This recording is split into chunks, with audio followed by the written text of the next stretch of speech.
bed sleepy tonight. We we all the way live now, my brother. We all the way live. We all the way live. I'm going back too far Yes, for sir. We are. We are. Nah, man. That's just showing your age, bro. Showing your him. age.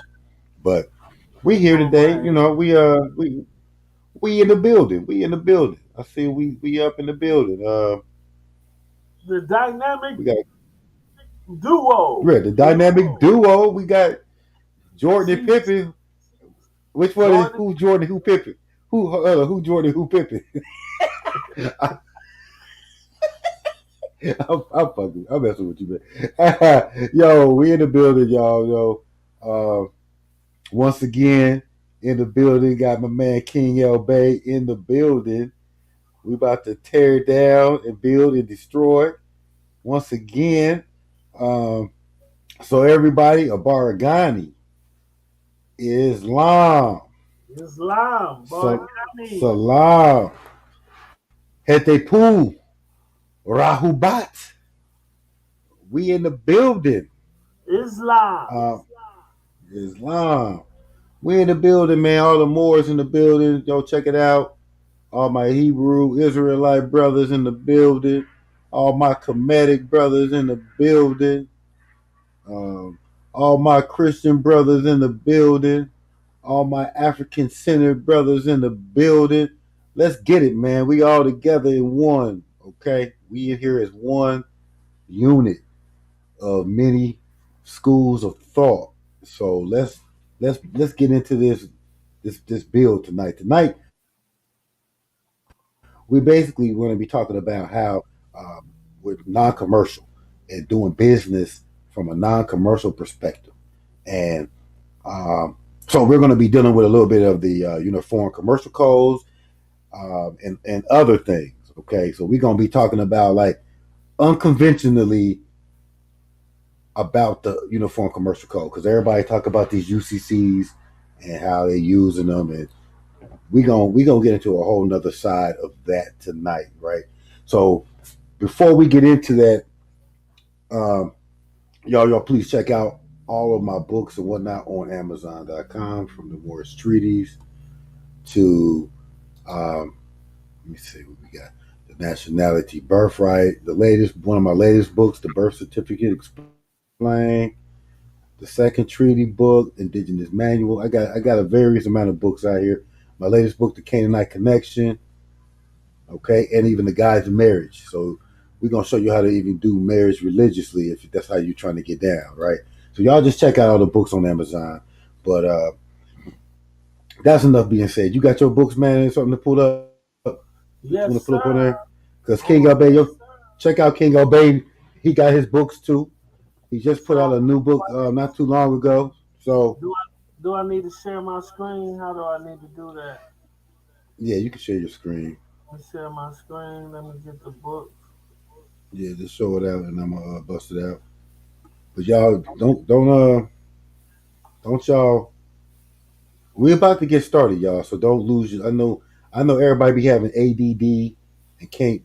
They got to get into the mush of stuff right now. But we are gonna get into some stuff, man. Because uh, Yeah. me and him was just talking about this earlier, and a lot of this ain't not being told about. So here we go. So yeah, you got my man. He got both his books up. He got the How to Stop Child Support. So a lot of the brothers out there who are having issues with child support and really are lost in the sauce, y'all need to go get this book, man, because the book is going to definitely help you get a better understanding and be effective. Okay, and then you got your what the new one. This is a new book, y'all. This is Yeah, the this blueprint. Okay, go ahead. the I'm sorry, must man. it's the Must Morris Blueprint to Redemption series, Volume One, the Doctrine of Law Sovereignty. So I talk about how the doctrine of law sovereignty in this book. This is series one. I'm not gonna make a big binding book, 200, 100. I'm trying to make them short, concise, impactful, knowledgeable, so everybody can know how to get down with this information. So I'm dropping this science on y'all so y'all can get it.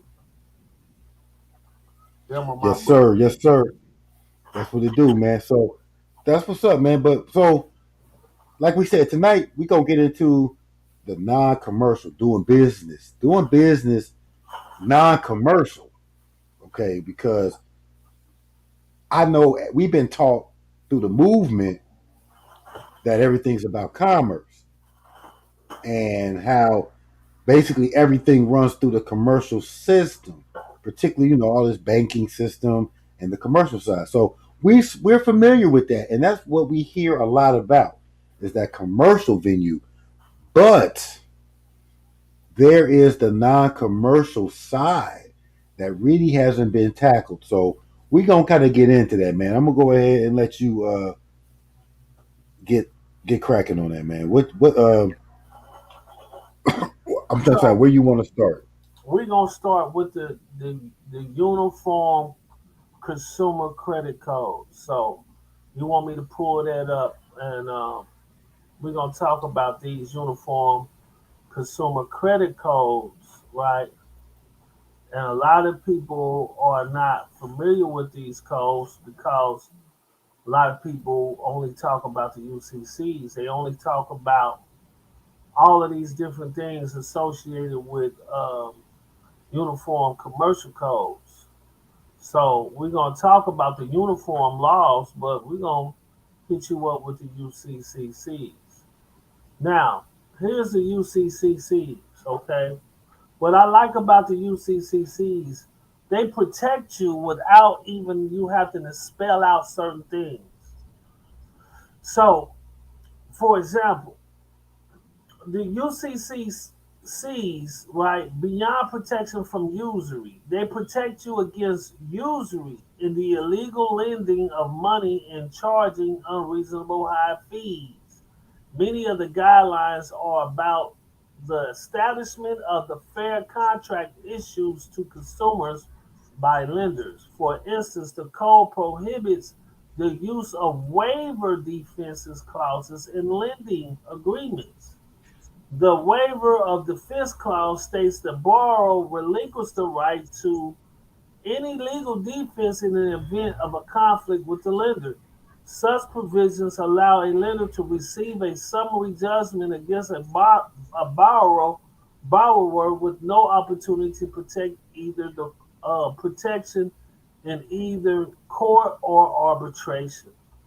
So the UCCs give you further protections than the uniform commercial codes. But here's a lot of the stuff that people don't know. They're only in these states right here. And then only some of the states give you certain provisional of these codes. And a lot of people are not aware of them. So you got Colorado, Idaho, Indiana, Iowa, Kansas, Maine, Oklahoma, Utah, and Wyoming. And then it says with other states incorporating at least some of its provisions into the laws. So we're going to talk about non-commercial, non-business, or trade agreements. So y'all got to understand, are you doing business? You got to understand how to contract. Are you doing business within the United States? Are you doing business without the United States? These is contract languages that a lot of y'all don't understand. So you don't understand. So for example, if you want to do business without the United States,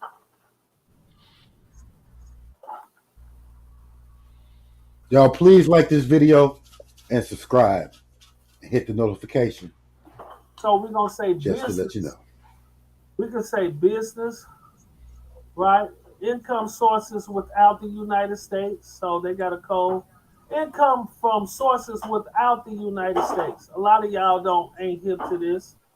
Gross income from sources without the United States. The following items of gross income shall be treated as income from sources without the United States. So they talk about this royalties, they talk about rental agreements, interest out other than derived from sources within the United States as provided.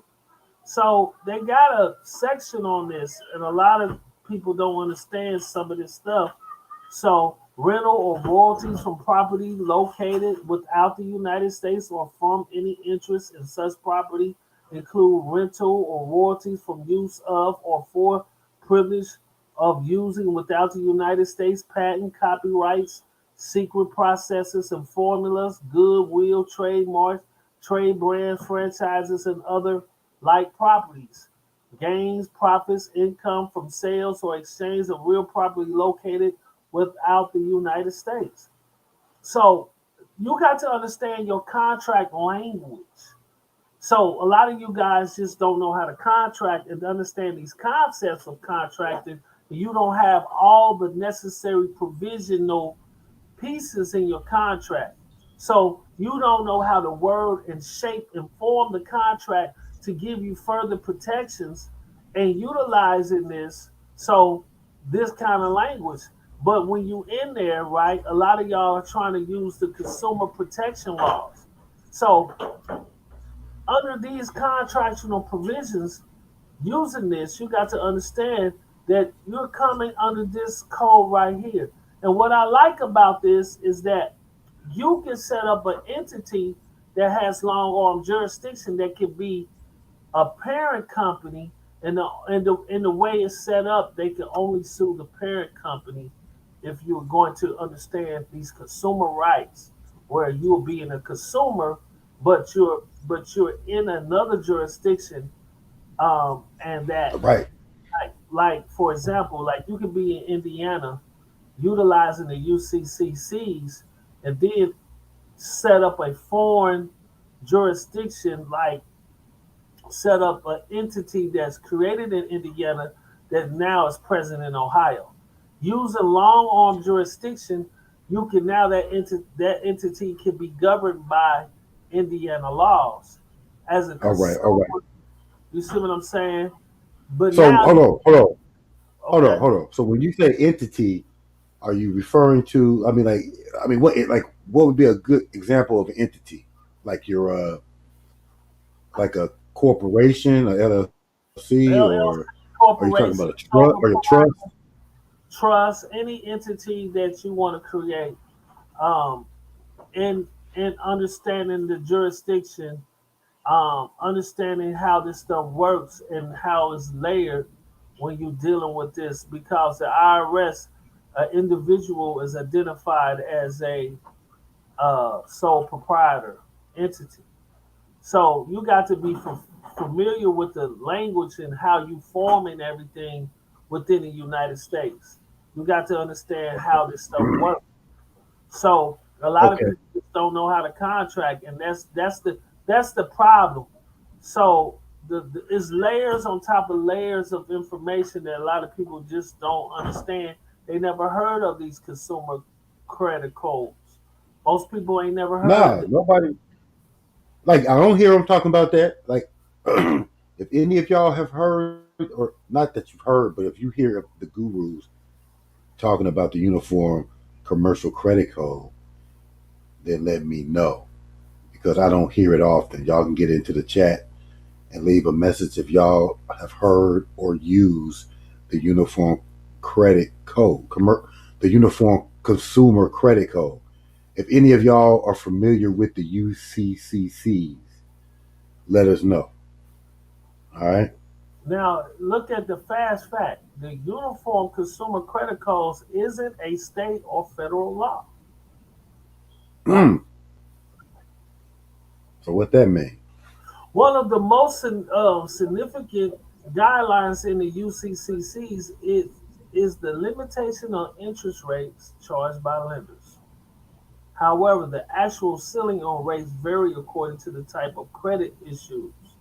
The code also encouraged lowest interest rates, limit borrowers to entry into the consumer credit field. The code do this on theory that more competition will result in lower consumer rates. So it just says, okay, the code also Mm. limits so-called unconscionable transactions. These deals are usually subject. Ooh, unconscious. Yep. Nah, go Unconscionable. ahead. Go ahead. Go ahead. usually subject to interpretation but refer to negotiations that are so overwhelming one sided as to be deemed unenforceable. These unilateral practices may include warranty disclaimers or the blatant misrepresentation of products. So these codes give you far more protection, right? As a consumer, special consideration. Credit cards were relatively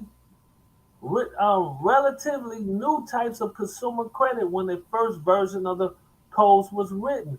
But with the increase in credit card usage, the UCCC guidelines have proven crucial to safeguarding consumers. You see that? It's Interesting. crucial. One primary directive says that bank issuing a credit card is also subject to the claims of cardholders against a merchant.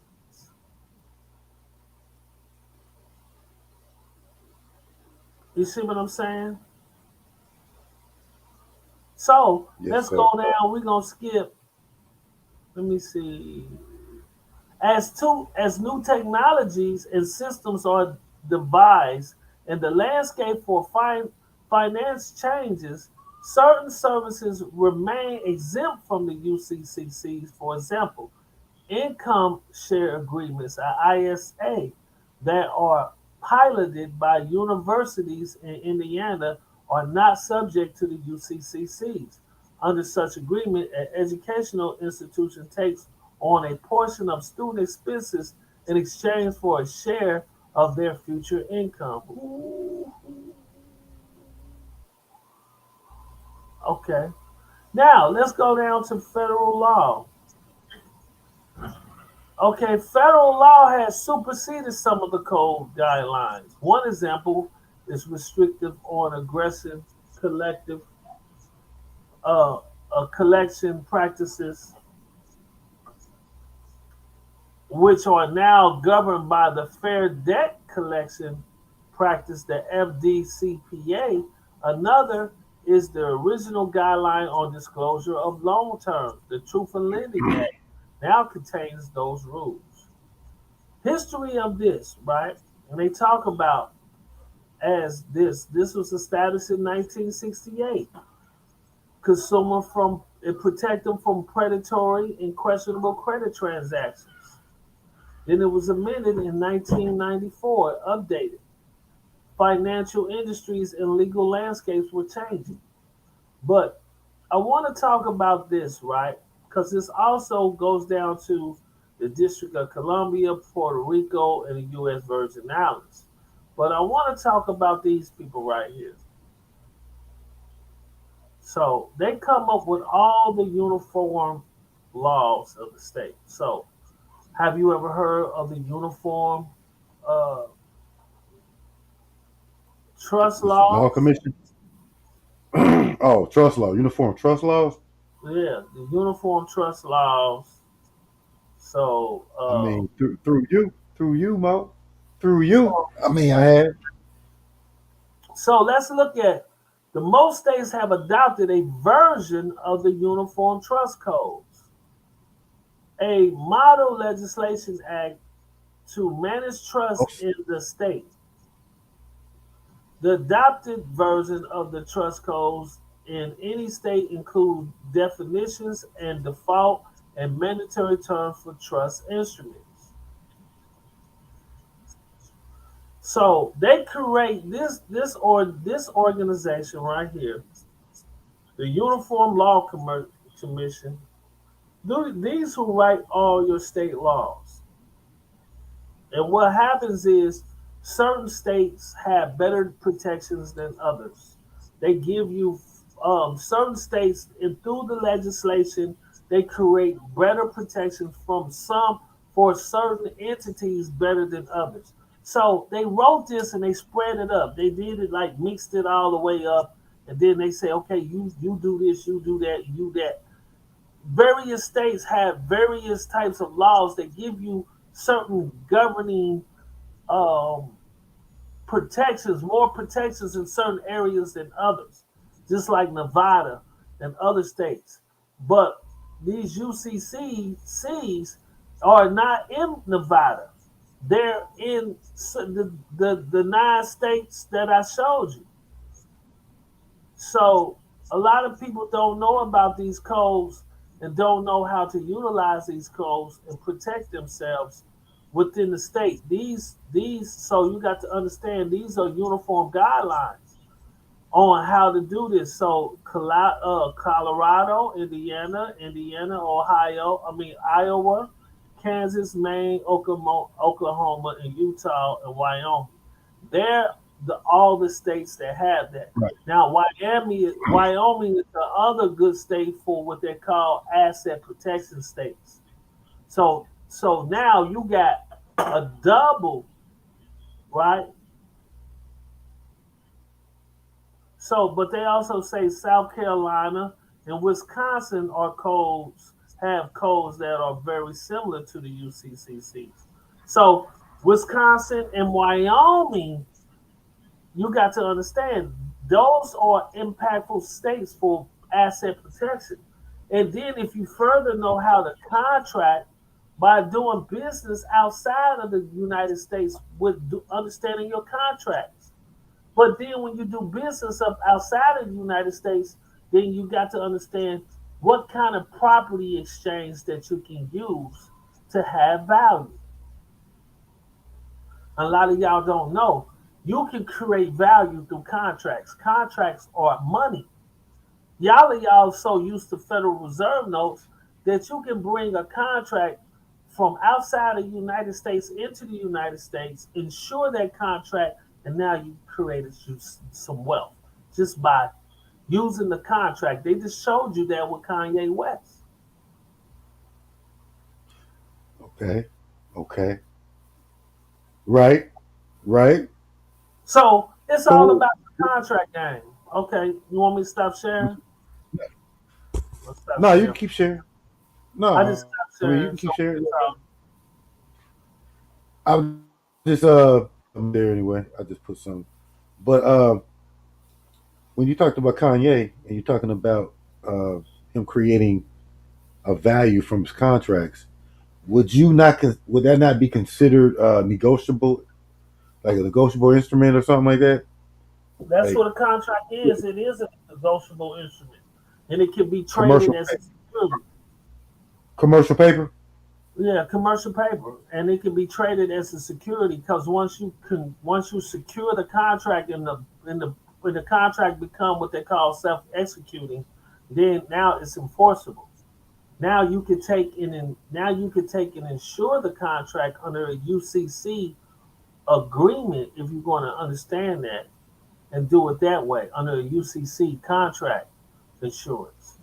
And a lot of people are not familiar with that. And now you can take the UCC, that insurance, and now you can present that as something and say, hey, I got a contract with some groups of people. Now this create your wealth.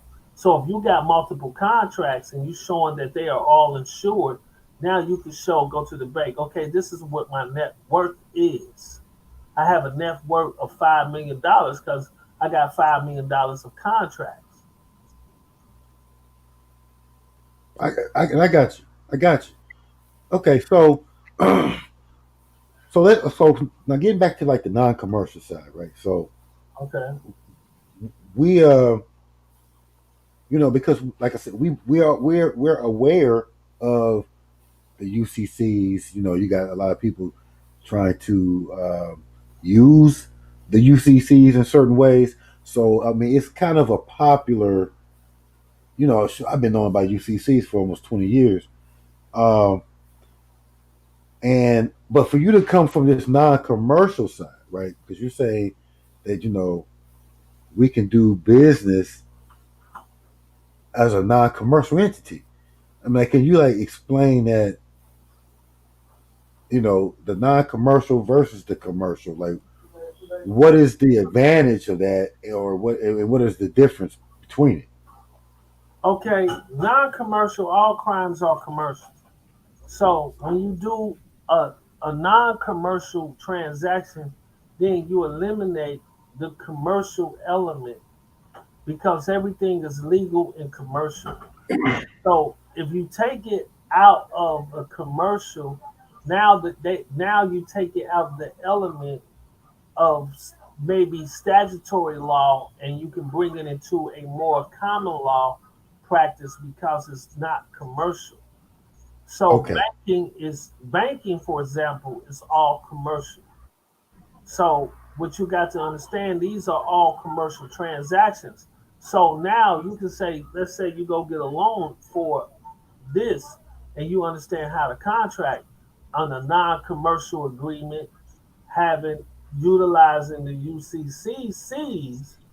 Now you have those protections to say, hey, this transaction was not for, it wasn't a business transaction, and now it's triggered the UCCs, and now you can take them to one of those states that exercise that and sue that company within that state law that give you those protections.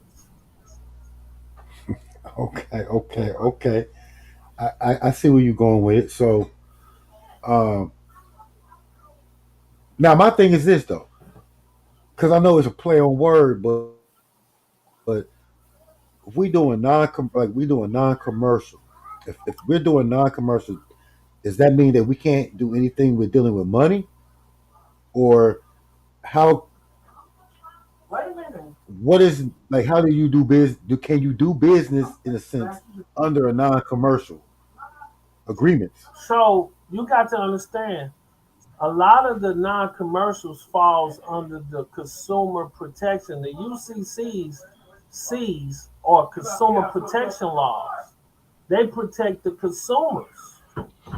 So if you're not trying to do trade and business as a business entity and you want to trigger yourself into a consumer transaction, because the you got to remember the IRS deal with two types of entities, for profit and non-profit.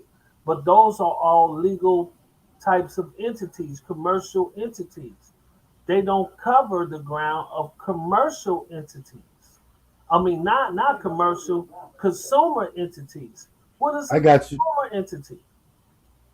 Right?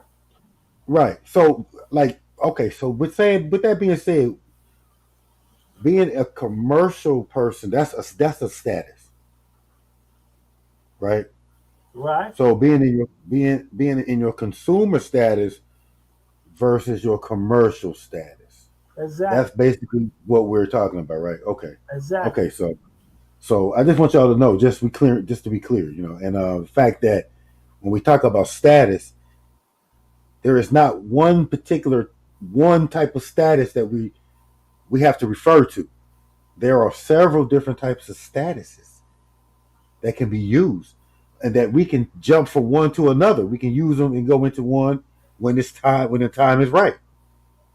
If you know what you're doing. So Exactly. that's so go ahead, man. I mean, No, so no, what you you breaking it down for them because they need to understand. In the United States, we wear many hats.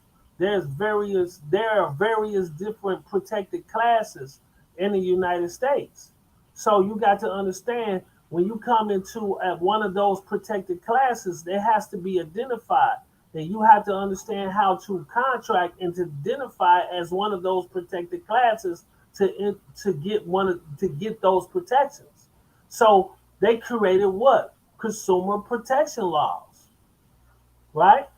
So how do you want to be identified in those transactions? Most of us are signing what they call blank endorsements, and we're not being identified as a consumer and having and triggering the consumer protection laws when we're doing certain transactions. We're automatically assumed to be a particular thing and without giving clarification because we don't understand the language and we don't understand how to utilize these different codes because what's being pushed in the community is UCCs and all of these different things and they're not really explaining and going real in depth with all of these other protections, these protected classes that could be utilized when you're trying to do certain transactions. Right. They got us stuck. They got us stuck on the UCCs, man. Like we stuck. Like that's, you know, when you get, it's like when a brother get to UCCs, they think they doing something. And I ain't saying they ain't learned something, but that's just one step. Like we can't get caught up in just the UCCs, because that's, I guess, like for the UCC, it's like that's the law, the code for that particular status. And a lot of times it doesn't seem to be in our advantage. So why wouldn't you not switch to another status? Now, my thing is this: what court would you bring? Like, there would be two different type of courts that you would have to deal with, I guess, right? When you're dealing with these different statuses, right? So if you got, because you in commercial, if you're in the commercial side, they got you in what kind of court? Um, you could be in an Admiralty Maritime Court I'm dealing. saying, what do they typically have you in? Like, what do they, like, what court are we typically in when we're dealing with commercial?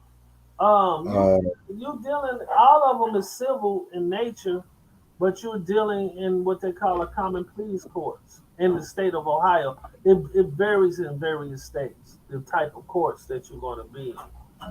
So all I right, can only speak about Ohio. I can't elaborate on all the different states because you have different, like superior courts and all of these different courts. There's so many different courts, and they do that for a purpose, with intent. I got you, I got you. So, okay, so looking back at uh, the non-commercial side, if you're like, let's say me and you want to do business, right? In a sense, like we want to, I don't know, if we wanted to either some kind of product that we had that I was selling to you, would I be able to sell that product to you under the consumer status, right? Or non-commercial side, would I be able to do that from a non-commercial perspective? Would I be able to do? Would I be able to do commerce? Because from what you say, commerce and commercial are not the same anyway. No, So how would you? commerce is commercial is an aspect of commerce. It's a form of commerce. If you look it up, they say it's a form of commerce. Um, Commerce is on particular, and this is why wording is very specific because there's variations of different types of commerce. So you got variations of different types of commerce. So, for example, a merchant, merchandising, being a merchant, um, don't necessarily mean that you're doing commercial. You could be doing a different type of commerce as it relates to being a merchant. So you have to understand when you're dealing in non-commercial transactions, what what we need to look at this is it a taxable event? And who is the one who should be receiving the tax? Hey, so now when you look at it, it says non-commercial, right? Not having a commercial objective, but not intended to make a profit, right? So when you said what you just said, it made me think of non-profit, or like and usually those don't get taxed because they're not, because you're not making a profit, so you're not getting taxed. Right. So I mean, it just kind of, I don't know, it just kind of correlated to what you were saying. Um, but go ahead, brother. I So was just so when you understand a non-commercial entity and you understanding that this is a consumer entity. And what I like to understand for people is that, for example, you could create an entity strictly for consumer purposes. and that entity cannot go outside of the scope of what it was designed and delegated to do, to purchase goods and services for the family, for home, for non-business related stuff, and that is only for personal home goods, eating, and stuff like that. And you can spell out what it's for. So when you go to a bank and you do a transaction, you can say, "Hey, I got this entity, and it's on public record that this is a non-consumer entity." And now the bank can't say, "Well, this, that, and the third." You mean you No, mean not you mean non-commercial? non-commercial, or it's a consumer. I'm sorry, it's a consumer entity, and it's a Right. non-commercial. But you go to the bank and you say, well, this entity was designed for this specific purpose, to do all consumer transactions, and then the identity associated with that transaction could be your name, and that entity assigns you that name to do all your consumer transactions. So the bank cannot say they didn't know this was a consumer transaction when it's on the public record, published as an entity specifically for consumer transactions, and protected utilizing the UCCs, and which should be the governing laws of that particular state, of the state of whatever you saying you in, that has those laws. I see what you're So let's say, saying. for example, if somebody tried to sue us in Ohio, right, and we created the entity and we extended that into to from Indiana to Ohio, and we say we're going to do a trade name under this name, but but we say this name, this trade name, is only for consumer purposes that's connected to an institution in Indiana. Those people couldn't even sue us in Ohio. They would have to sue us in Indiana. And that's where the consumer credit protection, consumer laws will kick in, and then they will be stuck with utilizing these consumer laws. That's deep, man. That's heavy, right there. I ain't gonna lie to you, man. That's heavy. So, all right, for y'all that joined in, please like the video, subscribe, and got any questions or thoughts about what's been said, please feel free to throw some questions out here. Hey, that was kind of heavy though, bro. I'm not even going. I ain't even that. And that's the thing is like learning how to invoke that law, and like you said, knowing what states actually have that law in place. Um, I did notice something else that they said that the Fair Debt Collection Act wasn't that part of something that was out of that. That's a federal law, right? Right. That now you can take on, you can change the venue and sue them over that. Now you can see, this is what I try to tell people. When you create these entities, you got to understand how to invoke the jurisdiction through contract. Through the language of contract, understanding when you birth an entity, you got to understand how to make uh, uh, a scopatory um, for that entity, and show that this entity cannot go beyond the scope it was delegated to do, so that everybody understand what the purpose of this entity is for, and you spell it out for them through contracts and all the necessary language in your operation and management and all of these other agreements that's associated with this entity. So you can show how you were delegated, and then you can show that you how all these contracts come in play, and you can say, well, your honor, I'm invoking this contract, I'm invoking this provision. This this contract, as it relates to this entity, was also invoking the all of these federal and state laws, and that they have the right to sue under these laws, under these federal laws, because it's in the development of the institution, and it's in the contract associated with the agency that you Uh, use to build off of the what they call the parent company. and that is stuck in this scope and it can't go outside of what it was delegated to do. Most people don't understand this contracting game. They can't see all the elements. So they don't know how to go about doing things on a certain level. So they're stuck in a certain level because this is what's being promoted to the community.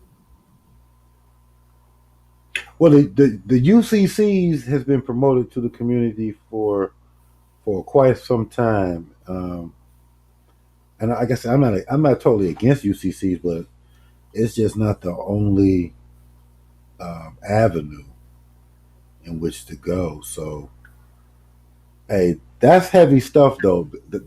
I mean, y'all really. I think that is something that we really got to think about is how we contract. Okay, because I don't think that we, have our contracting skills up. So I'm gonna give you do the birth certificates, right? Why can't Yes. you put in there and say that this document is for non-commercial, only for consumer enforcement and protections, and cannot be used other than what it was engineered to do and designed to do, and anything outside of that under this safeguard provision is non-withstanding. Just contractual language that I could do off the top of my head when doing these types of entities, dealing with all of these things. You see what I'm saying? I learned again. I got you. I'm heavy with the contracts. I keep trying to tell everybody contract, contract, contract. Learn these things, learn these protections, learn how to go about utilizing these different protections to protect your rights within the jurisdiction and understanding who you're going to be identified with when you're doing a particular transaction so you can enforce a particular law within that jurisdiction. Hey, that made me think about something. So let's say if you're going to get if you're applying for a credit card. Now, one thing is happening is that everything's being done on computer, so it's hard to make make changes on the contract, if you will. But let's just say, for the sake of argument, if you got a contract as far as a credit card, would you not spell out these stipulations that you want to be considered a consumer and not under the other law? Because they kind of try to. I mean, like, what where's that at? You know what I mean? Like, Okay, what would you do? so let's say, like I told you, you create a consumer entity and then you block that it can't do commercial transactions. Let's say it has a block grant, and through the granting of that, it blocks all commercial transactions. And any entity that wishes to do any commercial transaction will be notwithstanding and unenforceable in law in any court. You just spell it out for them. So when you start doing business contracts with credit cards and you create this entity and this entity create a trade name or business name, that name is protected under that particular contract, even though it may spell out this, it's already written in the law. Anybody can go check and see that identity of that commercial of that entity of that trade name and understand the scopatory and what it could do. So the capacity in which that agency can operate will make it unconscionable and non-enforceable based upon the status that the agency is in because it cannot do commercial transactions. This only can do consumer transactions. Yes, sir. Yes, sir. Yes, sir. I hope y'all got that. I hope y'all getting something today. I hope y'all getting some, man, because that's deep, man. I mean, I think we did a video on this, something like this, about 6 months ago, where we was talking about the protected classes. and then we did make mention of some of this, but I think tonight, man, we've kind of going deeper into it. Uh, We you hit know, up with some heavy topics, and a lot of people, I don't like spilling all the beans sometimes. I know you be trying to pull teeth, and I be holding back. I be like, Vanderlei, we can't give them all the sauce. We can't give them too much. You be like, you got to give them some, King. And I try to tell people, like, when it come down to this legal stuff, we the dynamic duo. We're gonna hit them with all the things. Like I keep trying to tell people, you got to know how to contract. You got to understand the elements. Most people they think they know all of this information because they've been listening to all these people that consume that say they're gurus or whatever. But most of these people they haven't litigated like me and you. They don't have that right, litigation background like me and you have. You know, right. So, hey, that reminded me because it was somebody, it was like we're not, for confidentiality purposes, but like, you got people out here who claiming to be able to copyright your birth certificate. I mean, your social security number. yeah, yeah. They You tell know, people that they could copyright things, and even with the poor man copyright, you got to be like that. Only give you certain amount of protections. So what you got to understand is the contract and how to really understand how to contract and the importance of the contract game. They got people you can't even like a lot of people don't understand. You cannot copyright the social security number. First of all, it's already somebody else's. They're gonna hit you up with fraud. Then on top of that, you can't even copyright numbers. right, You can't even copyright numbers. right, exactly. So I'm just saying, but what I'm saying is, there's a lot of stuff being told and sold So, to, yeah, told and sold to the people, right? That right, is not, is not right and exact, and because I think they're so eager to want to be free that they go for it. You know what I mean? But uh, like we say, we're not giving up all the sauce, but I think this is something for us to build on right here, man. Like this is from something. This is homework right here. This is homework for y'all to go back and when you're doing your contracts, and even when you are claiming your Moorish identity or your sovereignty or whatever. I mean, like, why wouldn't you put that type of language into your contracts?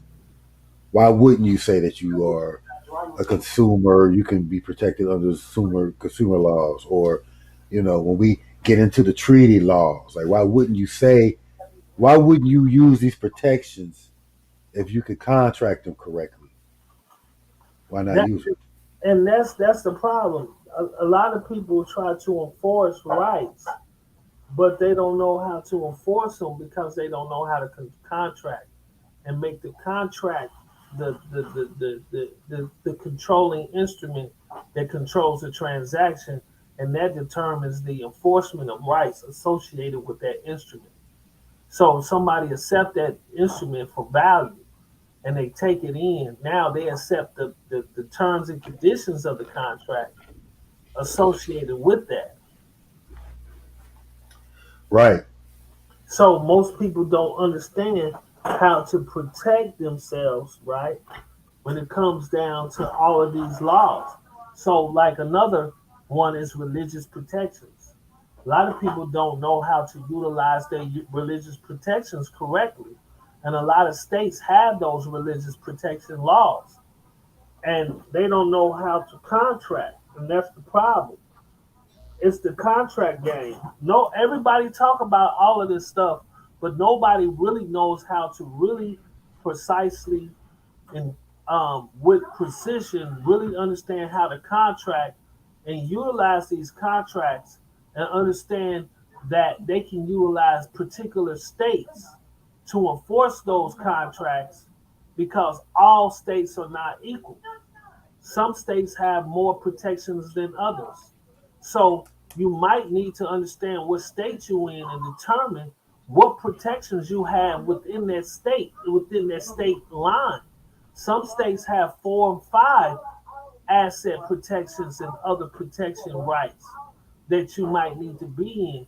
Or you might need to filter one state to another state to give you additional protections that the other state might have. For example, you might go from Nevada to Wyoming.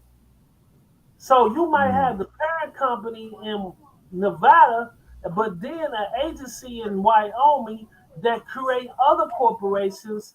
Then they go to other states that have these protections, streamlining all of these other protections within these states. So now it got protections from Nevada, now it got protections from Wyoming, and now you just added in 2 other states that you might be doing business in those states, and they might have even further protections stringing along all those protections at the same time. Exactly. Exactly, bro. Exactly. So And nobody is teaching these kinds of rules and concepts. So what we're hearing and what's being pushed, nobody know how to have the proper verbiage. I talk about trigger language. Most people don't understand what that is. Most people don't understand these different consumer and like for example, they have the uniform trust laws. Every state don't have the uniform trust laws. And under uniform trust laws, certain states give you more protections than others. right, right. I mean, you basically got to do your homework. You got to find what states have the best coverage and apply those to those states. That's why I mean, like on a basic one, a lot of people get their LLCs out in like what Nevada or Nevada, what's the Wyoming, other? Yeah, Wyoming or Delaware or something like right Delaware, because of certain right. tax exemptions. So with the same respect that you have to do when you do a business and you find in the best place, you should look at all the other statuses, if you will, or other forms that you can look at and what states are better protected and invoke those jurisdictions. So I mean, like you said, it's really all dealing with contract. And then, you know, if 2 people got a contract and it's binding, then you basically have the ability to put yourself into another class or status in that contract through that. So I mean, it's hey, it's very enlightening, brother. It's very enlightening, man. So y'all smash that like button, please, and please subscribe to the channel and go check out the other video because we did a video last week or 2 weeks ago. It was dealing with the treaties, man. We gonna get back to that too, y'all. If y'all haven't seen that video, y'all check it out because we're dealing with the treaties. And the thing about contracts always come up in pretty much everything. You know, contracting your way into the treaty, being able to contract your way into the consumer credit code. Like all these things are basically used through contracting. So um, that's where it's at in 2023. Though it's at the point where just contracting with people and putting things on paper, if you will, and having the proper stuff in there. It's the proper stuff. I mean, I don't know. I know it's interesting, and it makes me. I got a lot of thoughts on my brain about this whole thing we're talking about right here with the Uniform Commercial Credit Code. I mean, it makes me think about how does that look with treaty law? Where do we go from there? From there, like how the combinations is crazy. Is what we could do with it. Like the combinations of contracting with these particular institutions or treaties. I mean, it's crazy to me, and I'm just thinking about like the combinations. It's like I mean, so like let me ask you: do you think there is some kind of correlation or how to put together with the uniform commercial? I mean, the uniform consumer credit code with like treaties.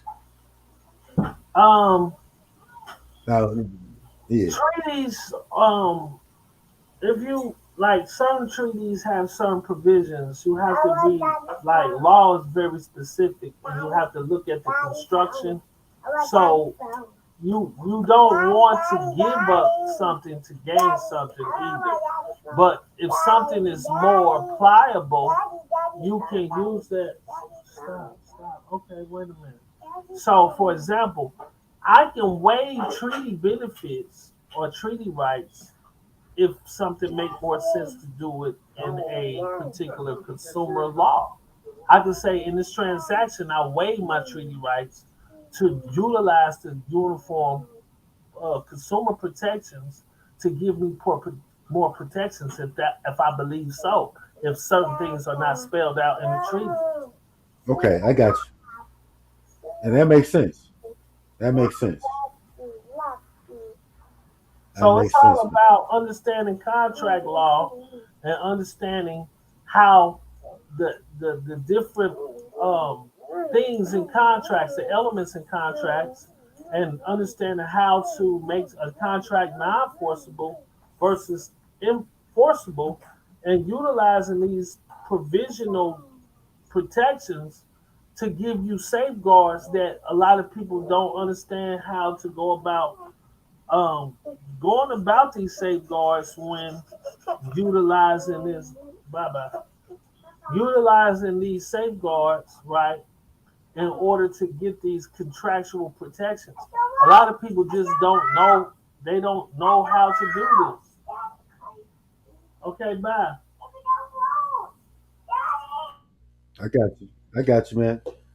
So, is there anything else that you want to like break down on this subject matter? Um, because we thinking about we got a good hour in, and we got a good hour, y'all. I see here. Okay, y'all. He had to mute it real quick. So, uh, like I said, we got about an hour in here, and I do got a lot of questions, man. I wish I had some more people in here, but they might ask a question. But um, I do have some other thoughts on my mind. I know when we was discussing, there were some things that we had discussed. I might looked at, look, I might want to get a better understanding because we talked about the Uniform Law Commission, right? And I know me, you was talking, and were you saying that that's basically where all the uniform That's law come from? Period. that's where all your laws come from. They create all your statutory law. This is Okay, okay, okay. the institution that So you creates say all statutory law? yeah. I mean, so you saying like what? Like all what? Like USCs, United No, States Code? United States codes and your state laws. So the Uniform Law Commission creates the federal codes and state codes. Yeah. Want me Hold to up. pull them up? Hold Hold on, let me up. pull them up. Okay, I mean, and that's what I'm saying because I know you were reading through it, right? But I'm like, hold up, man. Are you saying that? So, like, for example, again, the Uniform Commercial Code. The Uniform Commercial Codes are created from the Uniform Law Commission. Yep. The UCC consumer code. Amendments to the Uniform Commercial Codes, Uniform Alcohol Direct Shipping Compliance Act, Uniform Electronic Hold and on, let me State put you in. Document Act. Hold on, let me add you to the stream. Hold on. So, okay, I think you want it now. I have to put it on there. I know I see it up there, but I have to click on it. Now you on. You back up. So they You tell back. you, right? Here they go, right here. Recently approved acts. The Uniform Law Yep. Commission has approved 5 new acts as its 2022 annual meeting. Amendments to the Uniform Commercial Codes, Uniform Alcohol Direct Shipping Compliance Act, Uniform Electronic Estate Planning Document Act, Model Public Meeting During Emergency Act, Uniform Telehealth Act. View acts. Hold on, hold on. Oh, okay, go ahead. No, it had uniform. You said uniform estate planning act. Yeah. Uniform Electronic Estate Planning Document Act. You know that's what I specialize in. That's one of the That's areas what I'm where saying. That's what I was. That's what I was getting at. It was like I seen it. I'm like, hold on, what's that? I mean, like, man, what the hell, man? You know, they got so many. It's the rabbit hole so deep. They got, I mean, they got so many codes, bro. So we dealing with the Uniform Law Commission. Is there any way to contact the Uniform Law Commission? Right? Like, they should have a contact. Let's see about the ULC, about us. Uh, because if they're the ones that's creating these laws, wouldn't you think that it'd be like important to know, important to have contact with them? It's like, for real, we should have people that like people within our camp that have a relationship with these organizations or this commission. they Because even I got mean, if you look at it, I mean they deeply work with legislative people, the Congress. So they're deeply working with Congress and probably have a decent relationship with the Congress. Or right. all So right. So what you got? the ULC work facilitates economic development and provides a legal platform for foreign entities to deal with U.S. citizens and businesses. So they they got all of this stuff. The Uniform Law Commission, also known as the National Conference of Commissioners on Uniform State Laws, they tell you right here, Exactly. established in 1892, provides states with nonpartisan, well conceived, and well drafted legislation that brings clarity and stability to the critical areas of statutory law.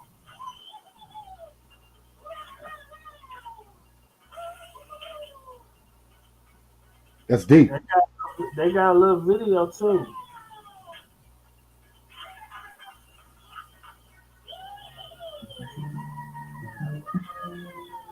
One sentence. The Uniform Law Commission is, can it be a lengthy sentence? I'll try and keep it as short as I can. It's a national organization made up of lawyers, judges, legislators, scholars, hundreds upon hundreds of volunteer attorneys, best lawyers in the country, from diverse backgrounds and fields and geographic areas that try to strike a balance. The appropriate balance. Between diversity and uniformity. Where everybody has come to the table, a lot of different interests and experienced people. To find solutions that are not based on ideology, but are based on good government, good policy. The nonpartisan, highly professional approach to solve some very significant current issues.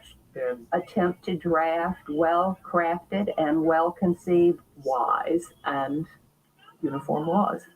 Word by word. line by line. An incomparable product on specified subjects for which uniformity of law is considered to be beneficial. For example, Uniform Determination of Death Act. Uniform Unclaimed Property Act, The Uniform Military and Overseas Voting Act. Uniform Probate Code, The Environmental Covenants Act. the Collaborative Law Act, The Common Interest Ownership Act. The Emergency Volunteer Health Practitioners Act, Adult Guardianship and Protective Proceedings Jurisdiction Act, Uniform Anatomical Gift Act, The Landlord Tenant Act. Uniform Interstate Family Support Act, Prudent Management of Institutional Funds Act. Uniform Child Custody Enforcement Act. Uniform Power of Attorney Act. And of course, one of the signature acts of the Uniform Law Commission, the backbone of American commerce, the famous Uniform Commercial Code. All of these acts keep the vitality within the states and benefit the people of this nation as a whole. As a former state legislator, I can tell you from my own experience how important the work of the commission is.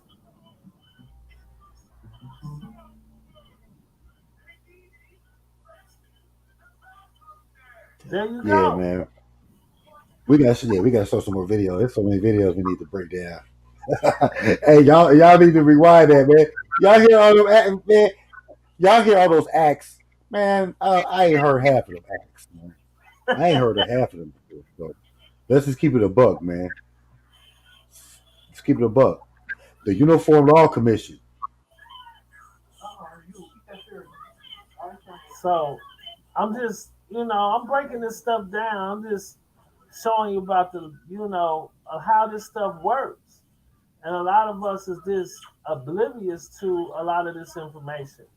So our community, as we drive this Moorish community, we must understand the ideology and concepts and the psychology that goes into this information to perform all of these different acts and write all of this legislation to, put us in a situation and try to keep us from being resourceful.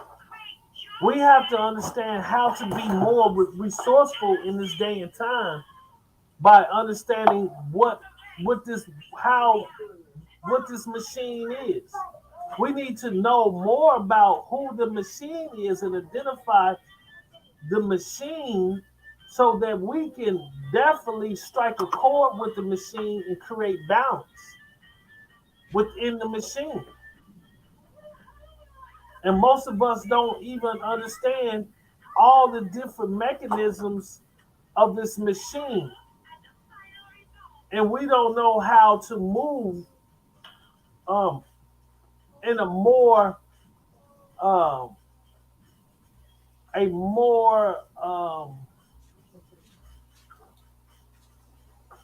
I'm gonna say in a more contractual safeguard manner, where we know how to safeguard our rights and protect ourselves every time that we get into a particular transaction, like going to go get a driver's license. Everybody put all rights reserved. So, for example, this is what the UCCs do. You're saying that you're doing business when you put UCC 1-308. That's a confessed judgment because the UCCs is for commercial. It's a commercial code. So you admit to the court that you are doing commercial transactions. So now you cannot deny that you were doing it for commercial purposes. But if you use the UCCs, you can say this was only for consumer purposes and I wasn't doing any trade or business. I was only doing it for consumer. Hold on. Okay. So what you say, like you said, when you sign in for your license, instead of you signing UCC 1-308, you would sign UCCC, whatever.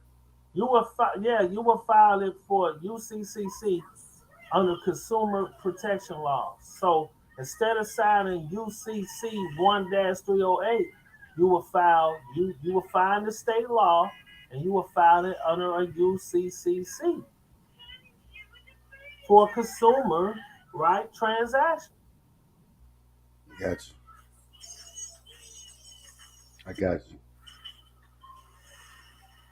So, even if you don't put it in when you do your driver's license or whatever, you don't usually do nothing to the contract, but you will sign it with some type of UCC stuff. So basically just do the same thing with your license. If you, that's heavy, man. That's kind of deep, man.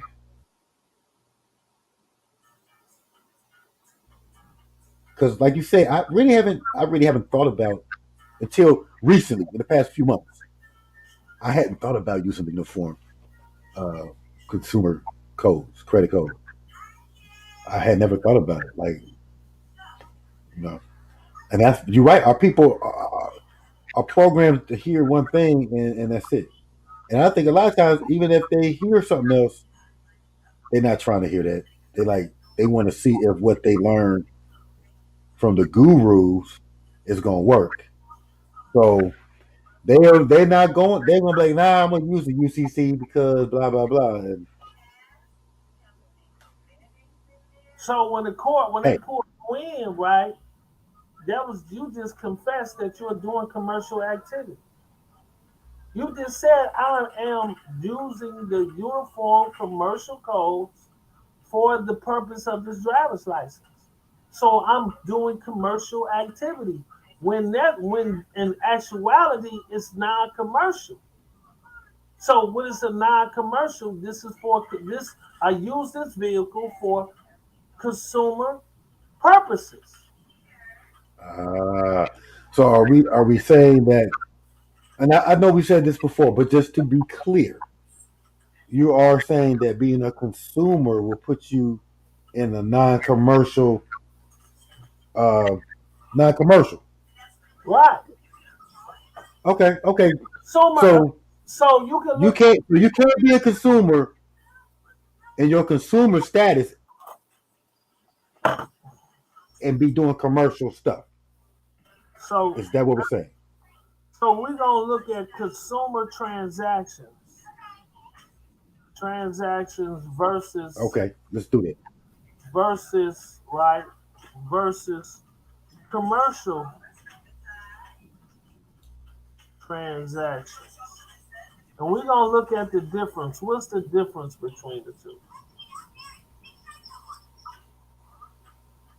So let's hold on. Let me get this up. So what you say?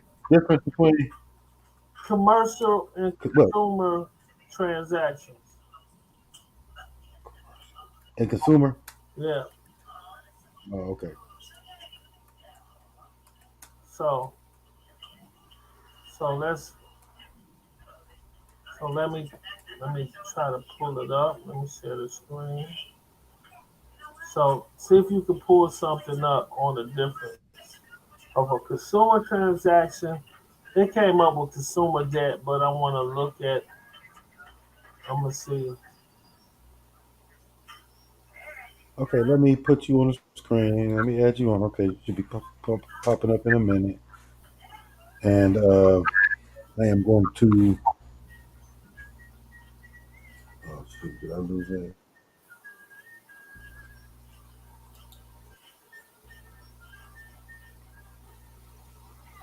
Okay, I mean you should be up. Yeah. What's the difference between a consumer and a commercial debt? Okay, a consumer debt versus a commercial debt. I got you. Let's start by a simple set of definitions. A consumer debt, which is sometimes called a retail debt, is always a debt incurred by individuals in the course of their daily living. It's easier to think of what it is not. It is based upon transactions between it is not based upon transactions between businesses. So this is not a transaction between businesses. So an example is debts incurred by you by doctor, dentist, or for repair to your home would be considered consumer debt. By contrast, any debt incurred between businesses, even if the buyer is a sole proprietor or a partnership, is a commercial transaction, only and thus a commercial debt. This has a great importance as distinction because the burden placed on the business to understand terms and conditions to a contract are indeed a greater burden than placed on a consumer. For example, the consumer might raise a defense to suggest a simple misunderstanding of the terms and conditions as cause to suggest a contractual defect for lack of meeting of the minds.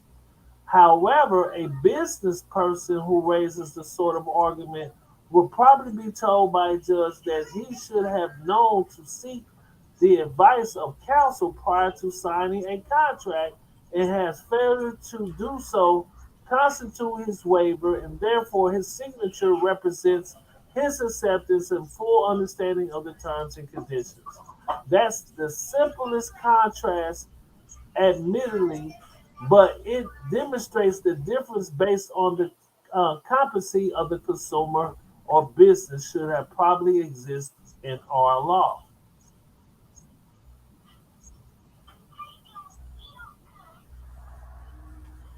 You That there? breaks it down. Yeah. Can you hear me? Can you hear me? Yeah, I can hear you. So, yeah, I can hear you. All right. All right. So I'm coming back in. So what I'm saying to you, there's a difference, right? And most people don't understand how the application of law works. So when you do it in a consumer, you can say, hey, I didn't know. But if you do it as a business, you don't get to waive that defense. Mm, You cannot waive the unconscionability defense as a business.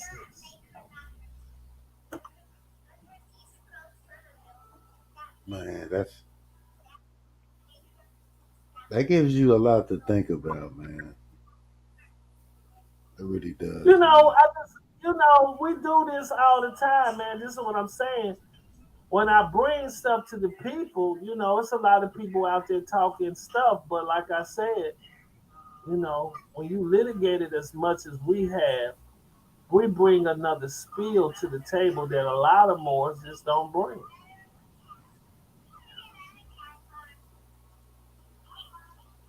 I do understand that, brother. I do appreciate it, man. Man, I mean, that's a lot to chew on, man. I don't really have nothing else to bring to that right now. I just gotta, I just want y'all to digest on this information,